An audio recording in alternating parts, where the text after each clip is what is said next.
Praise the lord. హల్లెలూయా. మన రక్షకుడును మన ప్రభువునైన యేసుక్రీస్తు అతి శ్రేష్టమైన పుణ్యనామమును బట్టి మీ అందరికీ కూడా హృదయపూర్వక వందనాలు నేను తెలియజేస్తున్నాను. నరేష్ అఫీషియల్ అనే ఈ చిన్న యూట్యూబ్ ఛానల్ దేవుడు ఓపెన్ చేయడానికి దేవుడు ఇచ్చిన ఈ గొప్ప వాక్యాన్ని బట్టి దేవుని అంతగాను మహింపరుస్తున్నాను. దేవుని యొక్క కృపలో 2026 సంవత్సరం జూలై నెల 13వ తారీఖు సాయంత్రకాల సమయం 3:40 అవుతుంది. ఈ సమయంలో దేవుడు నాకు ఇచ్చిన ఈ గొప్ప భాగ్యాన్ని బట్టి దేవుని ఎంతగానో మహిమపరుస్తున్నాను, కనపరుస్తున్నాను.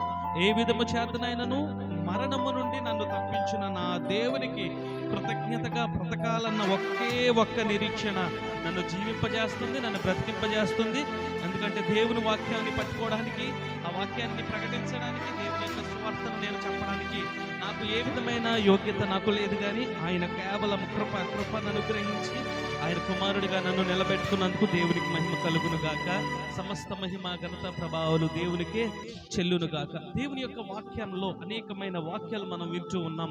ఈ వీడియో చూస్తున్న ప్రతి ఒక్కరూ కూడా కనీసం ఒక 5 నిమిషాలు ఈ వీడియో 5-6 నిమిషాలు చేయడానికి నేను ప్రయత్నం చేస్తాను. ఈ 5-6 నిమిషాలు కూడా శ్రద్ధాభక్తులతో దేవుని యొక్క వాక్యాన్ని వినాలని నేను మనస్ఫూర్తిగా మిమ్మల్ని వేడుకుంటున్నాను, బ్రతిమాలుకుంటున్నాను, అర్థిస్తున్నాను అని చెప్తున్నాను. దయచేసి అర్థం చేసుకోండి. దేవుని యొక్క వాక్య గ్రంథంలో, దేవుని యొక్క పరిశుద్ధ గ్రంథములో ఆదికాండ గ్రంథము నుంచి ప్రకటన గ్రంథము వరకు అనేకమైన అద్భుతమైన అనేకమైన ఆశ్చర్యకరమైన వాక్యాలు దేవుని యొక్క గ్రంథంలో లిఖితమై ఉన్నాయి.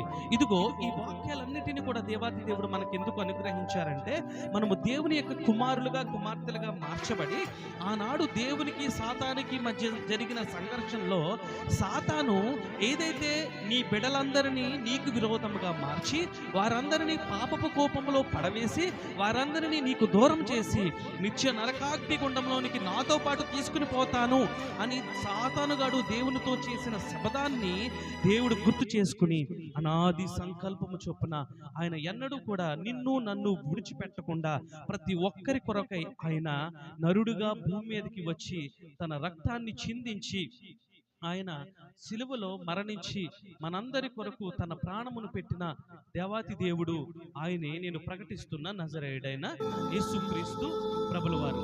ఆ దేవుడి గురించి కొన్ని వాక్యాలు నేను తెలియజేస్తూ కొన్ని మాటలు ఏం చెప్పాలనుకుంటున్నానంటే, ఆదికాండ గ్రంథం నుంచి ప్రకటన గ్రంథం వరకు అబ్రహాము గారి గురించి మనకు తెలుసు, ఇస్సాకు గారి గురించి మనకు తెలుసు, యాకోబు గారి గురించి తెలుసు, యాకోబు గారికి పుట్టిన 12 మంది కుమారుల గురించి తెలుసు, వారి నుంచి ఇశ్రాయేలు ప్రజలుగా ఐగుప్తు దేశానికి వెళ్ళిన సంఘటన గురించి తెలుసు.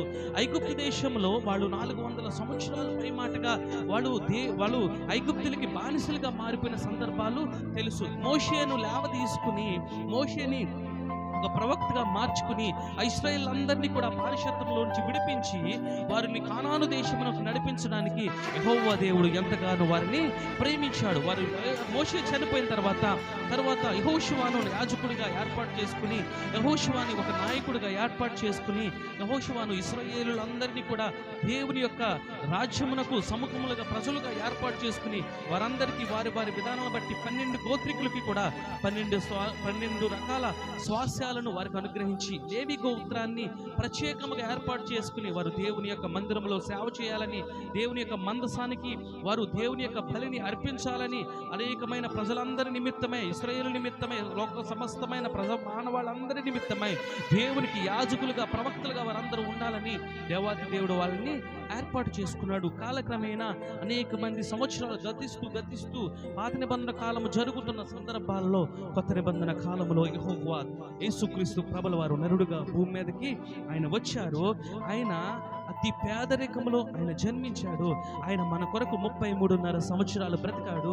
30 సంవత్సరాలు తల్లిదండ్రుల దయందును దేవుని దయందును బ్రతికి బతిల్లి ఆయన ఎంతగానో తన జీవితాన్ని నలగొట్టుకుంటూ 3.5 సంవత్సరాలు మారు మనసు పొందిన తర్వాత 40 సంవత్సరాలు ఆయన బాప్తిసం పొందిన తర్వాత 40 సంవత్సరాలు 40 రోజులు ఆయన ఉపవాసం ఉండి ఆయన ఎంతగానో దేవునికి తనను తాను సమర్పించుకుని 3.5 సంవత్సరాలు ఆయన సువార్తను ప్రకటించారు. ఒక మనిషి ఎలా జీవించాలో, ఒక మనిషి ఎలా బ్రతకాలో, ఒక మనిషి ఎలాగా తన జీవితాన్ని కట్టుకోవాలో, ఎలాగ దేవుని రాకడకు సిద్ధపడాలో, ఇతరుల పట్ల ఏ విధమైన మనస్సాక్షిని కలిగి జీవించాలో, తన పాపములను ఎలా ఒప్పుకోవాలో, ఎలా విడిచిపెట్టాలో, ఎలా కనికరం పొందాలో, ఎలాగ దేవునికి సమీపస్తులుగా పరిపూర్ణులుగా పరిశుద్ధులుగా మార్చబడాలి అన్న విషయాన్ని పరిశుద్ధాత్మ దేవుడు యేసుక్రీస్తు ప్రభుల వారు ఆయన జీవించినంత కాలంలో దేవుని వాక్యము ద్వారా, ఆయన జీవించినంత కాలాన్ని దేవుని వాక్యము ద్వారా లిఖితము చేసి ఈరోజు మన ముందు ఆయన ఉంచారు.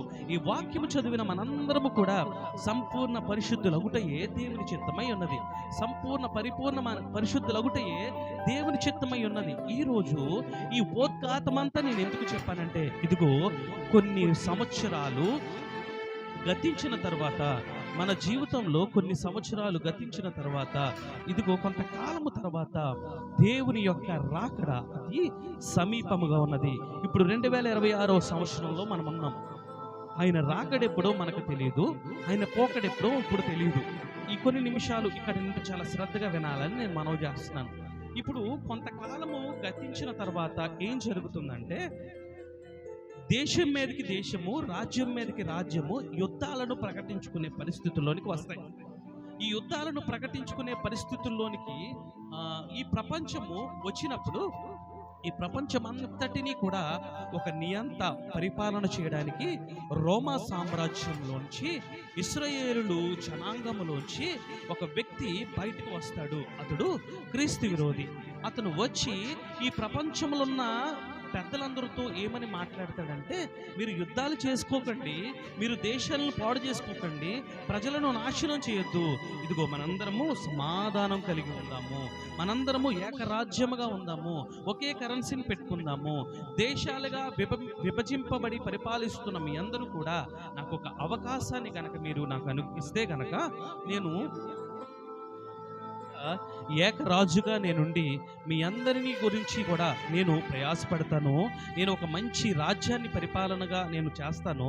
అందులో సమాధానంగా ప్రశాంతంగా మీరు అందరూ ఉండొచ్చు అని ఆ నియంత క్రీస్తు విరోధి అందరితోటి చెప్పినప్పుడు, ప్రపంచమంతటికి కూడా ఒక రాజ్యముగా 10 దేశాలు కలిసి ఒక దేశముగా మార్చి సమస్త అధికారము అతని చేతి కిందకి వెళ్తున్న సంఘటనలను, విషయాలను అనేక మంది పేపర్లలో, న్యూస్ పేపర్లో, టీవీల్లో చూస్తూ ఉంటారు. అక్కడక్కడ కరువులు, అక్కడక్కడ భూకంపాలు, అక్కడక్కడ యుద్ధాలు, అక్కడక్కడ సమాధానము లేని పరిస్థితులు ఇవన్నీ జరుగుతూ ఉన్న సందర్భాల్లో ఏం జరుగుతుందంటే, ఈ పరిస్థితులన్నీ జరుగుతూ ఉండగా ఎవరైతే దేవుని యందు భయభక్తులు కలిగిన సంపూర్ణ పరిశుద్ధులు ఎవరైతే ఉన్నారో, యేసుక్రీస్తు రక్తం ద్వారా కడగబడి మారుమనసు పొంది బాప్తీసం తీసుకుని మరలా పాపం చేయకుండా సంపూర్ణమైన నీతిమంతులుగా బ్రతికిన వారందరికీ కూడా దేవుని యొక్క రాకడ అతి సమీపంగా ఉందని అర్థమవుతుంది. ఈ భూమి మీద ఎవరెవరు జీవిస్తారంటే, సంపూర్ణ పరిశుద్ధులు మొదటి జాబితా, తర్వాత యూదుల ఇశ్రాయేలులు రెండవ జాబితా, నామకార్థపు క్రైస్తవులు మూడవ జాబితా, నాలుగవదిగా అన్యజనులు విగ్రహారాధన చేసేవారు, ఐదవదిగా నాస్తికులు.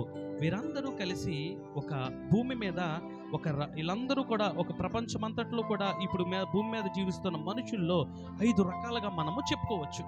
ఈ 5 రకాల్లో సంపూర్ణ పరిశుద్ధులు ఎవరైతే క్రీస్తు రక్తము ద్వారా కడగబడిన మనుషులు ఉన్నారో, వీరందరికీ కూడా దేవుని యొక్క రహస్య రాకడ గురించి పూర్తిగా తెలుసు కనుక వారందరూ కూడా దేవుని యొక్క రాకడికి సిద్ధపడి అనేకులను సిద్ధపరుస్తూ రాకడ కోసం ఎదురు చూస్తూ ఉంటారు. ఇలాగా సంవత్సరాలు గతిస్తూ ఉండగా ఏదో ఒక సడన్గా ఒక టైంలో అనేక దేశాలు ఒక దేశంగా ఏర్పడి ఒక నియంత వస్తున్నాడు, జరుగుతుంది సందర్భము అని తెలుసుకున్నప్పుడు ఈ ప్రపంచం అంతటికి కూడా సువార్త ప్రకటింపబడింది. ఏ మనుషుడికి కూడా సువార్త ప్రకటింపబడలేదు. ఏ మనుషుడికి కూడా ఈ మనుషుడికి సువార్త చెప్పబడలేదు, ఈ మనుషుడికి సువార్త అందించబడలేదు, ఈ మనుషుడికి సువార్త అందలేదు అనే విధంగా కాకుండా ప్రతి ఒక్కరికి కూడా దేవుని యొక్క సువార్త ఖచ్చితంగా ప్రకటింపబడుతుంది. ప్రకటింపబడినప్పుడు భూమి మీద ఉన్న ఇశ్రాయేలు చెల్లాచెదరైపోయిన వారందరూ కూడా ఆ యెరూషలేము పట్టణమునకు రావడం జరుగుతుంది. ఈ సంఘటనలు ఈ భూమి మీద ఉన్న మనుషులందరూ చూస్తూ ఉన్నప్పుడు ఇదిగో ఆయన మధ్యాకాశానికి రాబోతున్నాడు. ఇదిగో నేను ప్రకటిస్తున్నానే, ఆ యేసుక్రీస్తు ప్రభుల వారు మధ్యాకాశానికి రాబోతున్నాడు. ఆయన దూతలను వెంట పెట్టుకొని ఇదిగో మధ్యాకాశానికి రాబోతున్నాడు. మధ్యాకాశం అంటే మనకి భూమి మీద నుండి మొట్టమొదటి 500 కిలోమీటర్ల దూరంలో కనిపించేది అది మొదటి ఆకాశం. అది వాతావరణం, అక్కడ గాలి అవి ఉంటుంది, అక్కడ వాయుమండల అధిపతి అక్కడ ఉంటాడు. ఆ తర్వాత ఉన్నది సూర్య చంద్ర నక్షత్రాలు కలిగిన అది రెండవ ఆకాశం. ఆ తర్వాత ఉన్నది పరదేశు. ఇప్పుడు మధ్యాకాశం ఏంటంటే ఈ సూర్య చంద్ర నక్షత్రాలు కలిగిన ఆ యూనివర్సల్ స్పేస్లోకి యేసుక్రీస్తు ప్రభుల వారు మధ్యాకాశానికి వచ్చి ఆయన బూర ఊదుతాడు. ఆయన బూర ఊదిన వెంటనే ఎవరైతే సంపూర్ణ పరిశుద్ధులుగా మార్చబడి దేవుని కొరకు ఎదురు చూస్తున్నారో వారందరూ కూడా మహిమ శరీరాన్ని ధరించుకుని, పరిశుద్ధమైన మహిమ శరీరాన్ని ధరించుకుని ఆ మధ్యాకాశంలోనికి యేసుక్రీస్తు ప్రభుల వారిని కలుసుకోవడానికి వెళ్తూ ఉంటారు. ఈ సంఘటన జరగక ముందు ఎవరైతే భూమి మీద యేసుక్రీస్తు ప్రభుల వారు చనిపోయిన తరువాత చనిపోయిన పరిశుద్ధుల దగ్గర నుండి ఈ రహస్య రాకడ ముందు వరకు చనిపోయిన పాతి పెట్టబడిన పరిశుద్ధులందరూ కూడా ఆ సమాధులు తెరవబడతాయి. వారందరికీ కూడా బయటికి వస్తారు. వారు మహిమ శరీరాన్ని ధరించుకుంటారు. మనకంటే ముందుగా వారు యేసుక్రీస్తు ప్రభుల వారిని ఎదుర్కోవడానికి వారు వెళ్తారు. ఆ తర్వాత సజీవులమై ఉన్న మనము మహిమ శరీరాలు ధరించుకుని పరిశుద్ధములుగా మనందరము కూడా దేవుని యొక్క ఆ మధ్యాకాశానికి యేసుక్రీస్తు ప్రభుల వారిని కలుసుకోవడానికి మనము కూడా మధ్యాకాశానికి వెళ్ళిపోతాం. ఆయనను కలుసుకుంటాం. భూమి మీద నామకార్థ క్రైస్తవులు, యూదుల ఇశ్రాయేలీలు, నాస్తికులు, విగ్రహారాధన చేసేవాళ్ళు విడవబడతారు. ఇదిగో మధ్యాకాశంలో ఎత్తబడిన సంఘము 7 ఏండ్లు పెండ్లి విందులో ఉంటుంది, దేవుని రాజ్యములో ఉంటుంది, దేవుని యొక్క సన్నిధానంలో సముఖంలో ఉంటుంది, దేవుని యొక్క చిత్తములో ఉంటుంది. ఆ సంఘమునకు తీర్పు అనేదే ఉండదు. భూమి మీద 7 సంవత్సరాలు శ్రమల కాలం. మొదటి 7 సంవత్సరాల శ్రమల కాలాన్ని 2 భాగాలుగా వివరిస్తారు.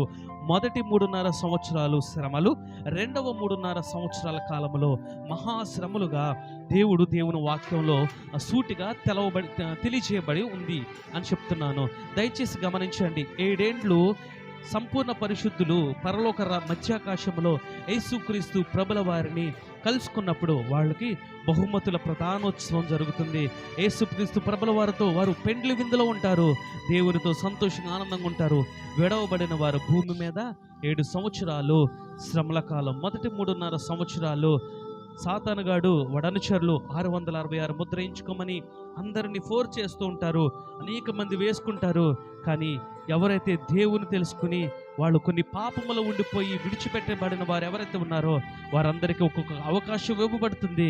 వారందరూ కూడా దేవుని యొక్క చిత్తానికి లోబడి ఆ ముద్రను వేయించుకోరు. వారు సాతానుగాడి చేతిలో అనేకమైన శ్రమలు, హింసలు అనుభవించి హతసాక్షులు అయిపోతారు. యూదుల ఇశ్రాయేలులు సాతానుతో వాడు అంత్యక్రీస్తుగా ప్రకటింపబడతాడు. అతన్నే మెస్సయ్య అని చెప్పుకుంటాడు. కాబట్టి వాడితో 3.5 సంవత్సరాలు నిబంధనలో యెరూషలేము దేవాలయం కట్టబడడానికి వాడి సహకారాన్ని తీసుకుంటారు. అన్యజనులు ఇంకా అనేక విధంగా ఉంటారు. చాలామంది దేవుని తెలుసుకుంటూ ఉంటారు, చాలామంది ఇంకా దేవుని దూషిస్తూనే ఉంటారు. భూమి మీద 3.5 సంవత్సరాలు శ్రమల కాలం జరుగుతూ ఉంటుంది. తర్వాత రెండవ 3.5 సంవత్సరాలు మహాశ్రమల కాలంలో ఏం జరుగుతుందంటే అత్యధికమైన దేవుని యొక్క ఉగ్రత పాత్రలు భూమి మీద కుమ్మరించబడతాయి.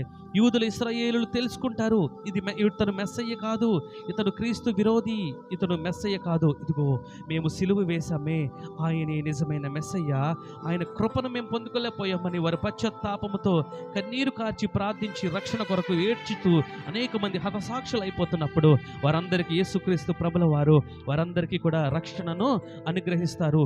అనేకమైన అన్యజనులు భూమి మీద ఉన్నవారు ఈ శ్రమలో పరిస్థితులన్నీ చూసి వారందరూ కూడా దేవుని యొక్క చిత్తానికి లోబడి అనేక మంది మనస్సు మార్చుకుని దేవుని ప్రార్థించి దేవుని శరణ వేడగా అనేకులకు దేవుని యొక్క కృపను పొందుకుంటారు.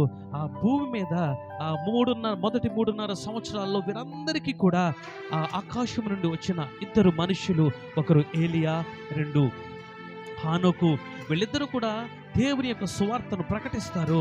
ఆ సువార్తను విన్న చాలా మంది దేవుని యొక్క చిత్తానికి లోబడి మారుమనసు పొంది వారు రక్షణను పొందుకోవడానికి ఇష్టపడి అనేకులు పరిశుద్ధులుగా మార్చబడడానికి ఒక అర్హతను దేవుడు వారికి అనుగ్రహిస్తారు. అనుగ్రహించిన ఆ రక్షణను అనేక మంది పొందుకుని రక్షణలో నమ్మకంగా గడుపుతూ ఉంటారు.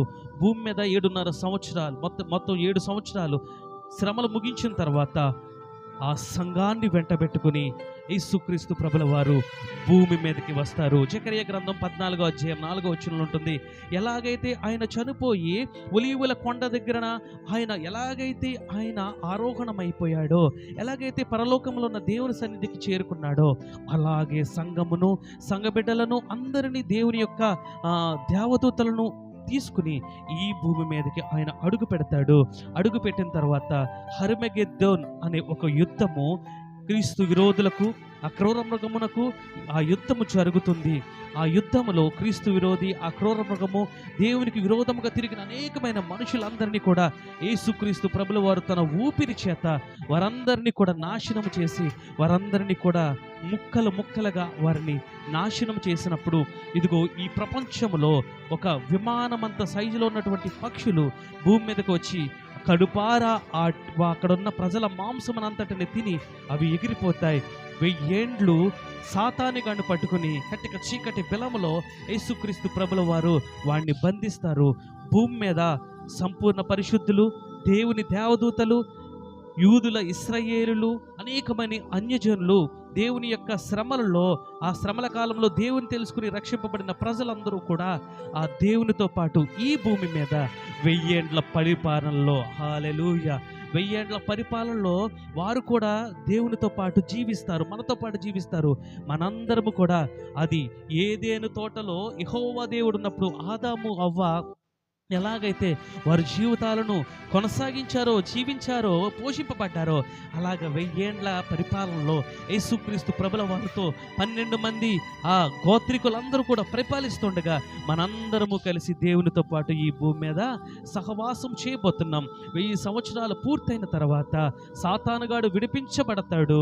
1000 సంవత్సరాలు పూర్తయిన తర్వాత రష్యా అనే ఒక దేశానికి చెందిన వారు గోగు మాగోగు అనే వారిని పోగు చేసుకుని దేవునికి విరోధముగా యుద్ధము చేయడానికి వాడు బయలుదేరి వచ్చినప్పుడు తన అగ్ని చేత, తన నాలుక చేత వారందరినీ కూడా తుత్తనీలుగా నాశనము చేసి, ఈ లోకములో దేవునికి విరోధముగా తిరిగిన వారందరినీ కూడా సంపూర్ణముగా వారిని అంతటినీ కూడా తీసివేసి, నాశనం చేసి, చంపివేసి, దేవాతి దేవుడు సంపూర్ణ పరిశుద్ధులను యూదుల ఇశ్రాయేలులను, అనేక మంది అన్య జనాంగములో నుండి రక్షింపబడిన వారందరినీ కూడా ఆయన తీసుకుని ఏం చేస్తాడో తెలుసా? నూతనమైన ఆకాశాన్ని, నూతనమైన భూమిని, నూతనమైన సృష్టిని చేసి అక్కడ వాళ్ళని ఏర్పాటు చేసి వాళ్ళందరితో పాటు దేవుడు ఉంటాడు. వాళ్ళతో పాటు దేవుడితో పాటు మనందరం కూడా జీవిస్తూ ఉంటాం. ఈ సాతానుగాడిని పట్టుకుని, ఈ సాతానుగాడిని చేత్తో పట్టుకుని వాడిని నిత్య నరకాగ్ని గుండంలో యుగయుగాలు తరతరాలు అగ్ని ఆరదు పురుగు చావనటువంటి ఆ నిత్య నరకాగ్ని గుండంలో వాడితో పాటు ఉన్న అనుచరులను, ఆ శ్రమల కాలంలో కూడా దేవుని దూషించి రక్షణ పొందకుండా ఎందరైతే యూదుల ఇశ్రాయేలులను బాధపెట్టి అనేకమైన అన్యజనులు దేవుని తెలుసుకుని వస్తున్నప్పుడు వారిని తిట్టి దూషించి చంపిన వారు, ఇంకా దేవునికి అంగీకరింపబడిన వారందరినీ కూడా వాడితో పాటు నిత్య నరకాగ్ని గుండంలో పడవేసి ఆ అగ్నిని మూసివేసి ఆ సృష్టినంతటిని నాశనం చేసి నూతన ఆకాశాన్ని, నూతన భూమిని, నూతన యొక్క యెరూషలేము పట్టణంలో వారి స్థాయిలకు తగ్గట్లుగా, వారి పరిచర్యకు తగ్గట్లుగా, వారి దేవునిలో ఉన్న ఏర్పాటుకు తగ్గట్లుగా వారి స్థలాల్లో దేవుడు పెట్టి ఈ భూమిని మొత్తము కనపడకుండా చేస్తాడు. ఈ ఆకాశం ఇక్కడ ఉండదు. నూతన ఆకాశము, నూతన యెరూషలేము, నూతన భూమి మాత్రమే ఉంటుంది. అక్కడ సూర్య చంద్ర నక్షత్రాలు ఉండవు, ఆకలి దప్పులు ఉండవు. ఇదిగో మన పితరులతో కలిసి అబ్రహాము, ఇస్సాకు, యాకోబు దేవులతో ఆదాము దగ్గర నుండి కడపటి వాడైన మానవుడి వరకు యేసుక్రీస్తు ప్రభుల వారు, మీరు నేను మనందరము కూడా కలిసి దేవుని యొక్క పరలోక పట్టణములో మనందరము కూడా జీవిస్తాం. అక్కడ ఇంకా ఇబ్బంది ఉండదు, సంతోషము, ఆనందము, దేవుని స్తుతించడమే మన పని. యెహోవా పరిశుద్ధ పరిశుద్ధుడు పరిశుద్ధుడు పరిశుద్ధుడని ఆనంద గానాలతో స్తుతి స్తోత్రాలతో దేవుని మహింపరుస్తూ దేవుని గణపరుస్తూ దేవుని నామాన్ని గొప్ప చేయడమే మన పనిగా ఉంటుంది. దేవుని యొక్క మహిమ మనతో ఉంటుంది. ఆయన మనలో ఉంటాడు, మనతో ఉంటాడు. యుగ యుగాలు తరతరాలు దేవుని యొక్క రాజ్యంలో మనం జీవిస్తాం. నా ప్రియ సహోదరుడా సహోదరుడా, నీకు చిన్న మాట. ఈ బ్రతుకుతున్న 70-80 సంవత్సరాల కాలంలో దేవుని తెలుసుకోకుండా దేవునికి విరోధంగా పాపము చేసి దేవుని వాక్యానుసారంగా జీవించకుండా నువ్వు సాతానుగాడి యొక్క ఆలోచన చొప్పున నడుచుకుంటూ నువ్వు నాశనాన్ని కొని తెచ్చుకుని నరకానికి వెళ్ళిపోతావా? ఇప్పుడే దేవుని యొక్క వాక్యాన్ని చదివి అర్థం చేసుకుని ఎవరి గురించి ఆలోచించకుండా నీ పాపాలన్నీ ఒప్పుకొని మారు మనసు పొంది బాప్తిసం తీసుకుని సంఘములో చేర్చబడి దేవుని యొక్క చిత్తానికి లోబడి దేవుని పరిచర్యలో నమ్మకంగా కొనసాగుతూ మరలా వెనతిరిగి చూడకుండా యేసు వైపు చూస్తూ ముందుంచిన పరుగు పందెంలో ఓపికతో ఉండి ఈ ప్రాణము పోయినా ఆయన రాకడ సమీపించిన ఏది ముందైనా నేను సంపూర్ణ పరిశుద్ధుడిగా మార్చబడ్డాను అన్న ఒక గొప్ప నిరీక్షణతో బ్రతుకుతూ ఆయన రాకడికి సిద్ధపడి ఉంటే ఇదిగో యుగ యుగాలు తరతరాలు నిత్య పరలోక పట్టణములో దేవునితో ఆనందం సంతోషం జీవవృక్ష ఫలములు మనం భుజించవచ్చు. జీవజల నదులు మనములోని నీళ్లు మనం తాగొచ్చు, దేవునితో మాట్లాడవచ్చు, దేవునితో నడవచ్చు, దేవునితో సంతోషంగా ఉండొచ్చు, మన పితరులను మనం చూడొచ్చు. అదిగో అక్కడ ఆకలి దెబ్బలు ఉండవు, చెమట ఉండదు, బాధ ఉండదు, ఇరుకుండదు, ఇబ్బండదు.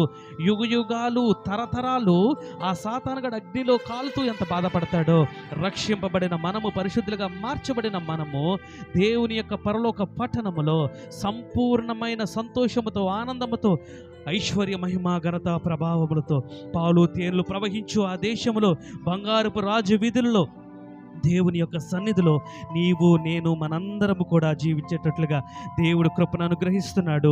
ఇదిగో నేను షార్ట్గా తక్కువలో స్పీడ్గా అవన్నీ రిఫరెన్సులు తీయకుండా 20 నిమిషాల్లో ఆ వాక్యాల ఆ పరిస్థితి అంతటి జరగబోయేదాని అంతటి గురించి నేను కొంచెం స్పీడ్గానే చెప్పాను. అర్థమవ్వకపోతే మరలా ఒకసారి వినండి. దయచేసి మీరు చేయవలసింది ఇప్పుడే నీ పాపములు ఒప్పుకో, మారు మనసు పొందు, బాప్తిసం తీసుకో, సమస్తమైన తమ పాపపు జీవితాన్ని విడిచిపెట్టండి, రక్షణను పొందండి, మారు మనసు పొందండి. ఇప్పుడు దేవుని యొక్క చిత్తానికి లోబడండి. దేవుని యొక్క కృపలో దేవుని యొక్క ఆశ్రయపురమును ఆశ్రయించండి. దేవుని యొక్క కృపలో నమ్మకంగా జీవించడానికి ప్రయత్నం చేయండి. దేవుని యొక్క మహిమను పొందుకోండి, దేవుని యొక్క కృపను పొందుకోండి. దేవుని సన్నిధిలో పాపాలు ఒప్పుకుని సమస్తాన్ని విడిచిపెట్టి దేవుని రాకడ కొరకు ఎదురు చూడండి. ఇదిగో మన పోకడ ముందైనా ఆయన రాకడ ముందైనా ఏది ముందు జరిగినా ఆయన నిత్యత్వములో నిత్య రాజ్యములో నిత్యత్వములో దేవునితో పాటు మనతో పాటు దేవుడు ఉంటారు. ఒకటి గుర్తుపెట్టుకో, కొంతకాలము ఈ జీవిత సుఖమును అనుభవించి నువ్వు నాశనాన్ని తెచ్చుకుంటావా? కొంతకాలము ఈ జీవితంలో ఉన్న సుఖాలను వ్యర్థమైన పాపమును విడిచిపెట్టి కఠినముగానే నీకు ఇల్లు లేకపోయినా పర్లేదు, అద్దెంట్లో ఉంటున్నావా? దేవునికి స్తోత్రం. నీకు ఆరోగ్యం లేదా? పర్లేదు, దేవునికి స్తోత్రం. నీకు ఆహారం లేదా? పర్లేదు, నీకు దేవుడు అనుగ్రహిస్తాడు. ఇదిగో నీ కుటుంబంలో సమాధానం లేదా? ఉన్నతమైన చదువు లేదా? ఉన్నతమైన ఉద్యోగం లేదా? నువ్వు బంగారమును సంపాదించుకోలేకుండా ఉన్నావా? ఈ లోకంలో నీకు ఏది కూడా శాశ్వతంగా కనిపించట్లేదా? ఏమీ పర్లేదు. యేసు వైపు చూస్తూ ముందుంచిన పరుగు పందెంలో ఓపికతో నమ్మకంగా పరిగెత్తు. తిడతారు, అనేక మంది అసహించుకుంటారు, అనేక మంది దూషిస్తారు, అనేక మంది మనలను హేళనగా చులకనగా చూస్తారు. ఏమీ బాధపడకు. యేసుక్రీస్తు ప్రభుల వారే నీ కొరకు నా కొరకు భూమి మీదకి వచ్చి ఆయన చనిపోయి మన కొరకు ముఖం మీద ఉమ్ము వేయించుకుని మురళ కిరీటం పెట్టుకుని తన ప్రాణాన్ని అర్పించినప్పుడు మానవులమైన మనము ఆయన కొరకు అనేకమైన నిందలు అవమానాలు వచ్చిన నమ్మకంగా మనం బ్రతికితే అప్పుడు అంటాడు, బలా నమ్మకమైన మంచి దాసుడా, మంచి దాసురాలా, నా కొరకు నువ్వు దేవుని పని చేసావు, నమ్మకంగా ఉన్నావు, అనేక మాటలు భరించావు, అనేకమైన ఇబ్బందులు భరించావు. నీకు ఇల్లు ఇవ్వకపోయినా, ఆస్తిపాస్తులు ఇవ్వకపోయినా, అందం ఇవ్వకపోయినా, చదువు ఇవ్వకపోయినా, జ్ఞానం ఇవ్వకపోయినా, ఈ లోకంలో ఏది నీకు ఇవ్వకపోయినా, ఇదిగో నా కొరకు నువ్వు నమ్మకంగా జీవించావు, ఇదిగో నా కొరకు నువ్వు యథార్థంగా జీవించావు, ఇదిగో నా కొరకు పరిశుద్ధంగా జీవించావు, ఇదిగో నేను నీతో ఉంటున్నాను, నీవు నాతో ఉంటావు. ఇదిగో జీవ వృక్ష ఫలములు తిను, ఈ ప్రపంచంలో ఉన్న ఐశ్వర్యము కంటే గొప్ప ఐశ్వర్యాన్ని నేను నీకు ఇవ్వబోతున్నాను.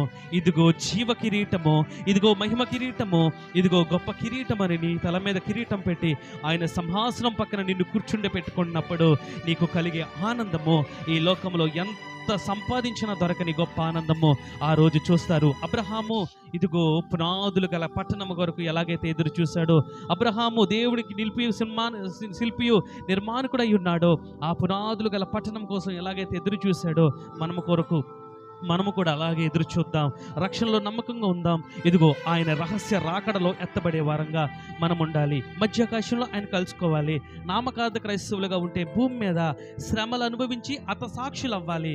అప్పుడు రక్షణ వస్తుంది. దేవుడు ఉచితంగా ఇచ్చిన రక్షణను గనక ఇప్పుడే నువ్వు పట్టుకుని సంపూర్ణ పరిశుద్ధుడుగా గనక నువ్వు మార్చబడితే ఆయన మధ్యాకాశంలో రహస్య రాకడలో సార్వత్రిక సంఘంలో నువ్వు ఉంటావు. తీర్పులోనికి రావు. నీ పేరు జీవ గ్రంథంలో రాయబడుతుంది. దేవుని రాజ్యములో మిఖాయేలు దేవదూతను కలుసుకోవచ్చు, గాబ్రియేల్ దేవదూతను కలుసుకోవచ్చు, అబ్రహాము, ఇస్సాకు, యాకోబులు, యోసేపు, మరియమ్మ గారితో మాట్లాడొచ్చు, పౌలు గారితో మాట్లాడొచ్చు, మోషే గారితో మాట్లాడొచ్చు, దానియేలు గారితో మాట్లాడొచ్చు, యోహాను ప్రకటన గ్రంథం రాసిన యోహాను గారితో మాట్లాడొచ్చు. ప్రాముఖ్యంగా దేవాతి దేవునితో మనం మాట్లాడొచ్చు. ఆయనతో పాటు మనం కూర్చోవచ్చు, ఆయనతో పాటు మనం మాట్లాడవచ్చు, ఆయనతో పాటు మనం సహవాసం చేయొచ్చు, ఆయన చేయి మనం పట్టుకోవచ్చు, ఆయనతో పాటు మనతో పాటు ఆయన జీవిస్తారు. దేవుని కళ్ళారా మనం చూస్తాం. అట్టి కృపలో మనందరం ఉండాలని పరిశుద్ధాత్మ దేవుడు మనకు సహాయము దయచేయునుగాక. ఆమేన్. పరిశుద్ధుడా, ప్రేమగల దేవా, నీకు వందనాలు. మీరు ఇచ్చిన ఈ మహోన్నతమైన కృపను బట్టి నీకు వందనాలు. మీ ఆత్మతో, మీ శక్తితో, నీ బలముతో నింపండి. పాపములో, శాపములో ఉన్న నన్ను మార్చుకుని నీ బిడ్డగా నన్ను ఏర్పాటు చేసుకున్నారు. నీ సన్నిధానంలో నన్ను నిలబెట్టుకున్నందుకు వందనాలు. నీ కృపలో నన్ను ఏర్పాటు చేసుకున్నందుకు వందనాలు. నీ చేయి పట్టుకునే భాగ్యాన్ని నాకు ఇచ్చారు ప్రభువా. ఎవరికి లేని గొప్ప ధన్యత నాకు అనుగ్రహించారు. ఈరోజు ఎవరైతే ఈ వాక్యమును వింటున్నారో, ఎవరైతే ఈ మాటలు వింటున్నారో వారందరి జీవితాలను దీవించండి, ఆశీర్వాదకరంగా మార్చండి. అనేక మంది దేవుని యొక్క సంపూర్ణ పరిశుద్ధులుగా వారు మారునట్లు కృప దయచేయండి తండ్రి. అయ్యా, లోకములో పాపంలో పడకుండా దేవుని యొక్క చిత్తములో జీవించేవారుగా సిద్ధపరచండి. నిన్ను కలుసుకునే భాగ్యము, కళ్ళారా నిన్ను చూసుకునే ధన్యత, అయ్యా నీతో పాటు నడిచే గొప్ప భాగ్యము, నూతన యెరూషలేము పట్టణములో నూతన కిరీటాన్ని పొందుకునే ధన్యతను మా అందరికీ అనుగ్రహించమని సూటిగా తేటగా నీవు మాతో మాట్లాడినందుకు వందనాలు చెల్లిస్తూ, సమస్త మహిమ, ఘనత, ప్రభావాలు మీకే ఆరోపిస్తూ, నీ రహస్య రాకడలు మేమందరము కూడా సార్వత్రిక సంఘములు ఎత్తబడే కృపను మాకు అనుగ్రహించినందుకు వందనాలు. అయ్యా, అల్పుడను, అయోగ్యుడను, నీ కృప, నీ జ్ఞానముతో మాత్రమే నేను ఇలా మాట్లాడగలుగుతున్నాను. నాలో ఏ యోగ్యత లేదు. ఈ అల్పుడను, ఈ గాడిదను వాడుకుని ఈ విధమైన దేవుని వాక్యాన్ని బోధించడానికి నువ్వు ఇచ్చిన కృపను బట్టి నీకు వందనాలు. నమ్మకంగా చనిపోయేంత వరకు, నీ రాకడ వరకు నేను నమ్మకంగా జీవించే కృపనమ్మని సమస్త మహిమాగంత ప్రభావం నీకే ఆరోపిస్తూ, ఈ వాక్యం వింటున్న ప్రతి ఒక్కరిలో నీ ఆశీర్వాదం కొమ్మరించమని యేసు నామమున ప్రార్థించి వేడుకుని పొందుకున్నాము తండ్రి. ఆమేన్, ఆమేన్, ఆమేన్.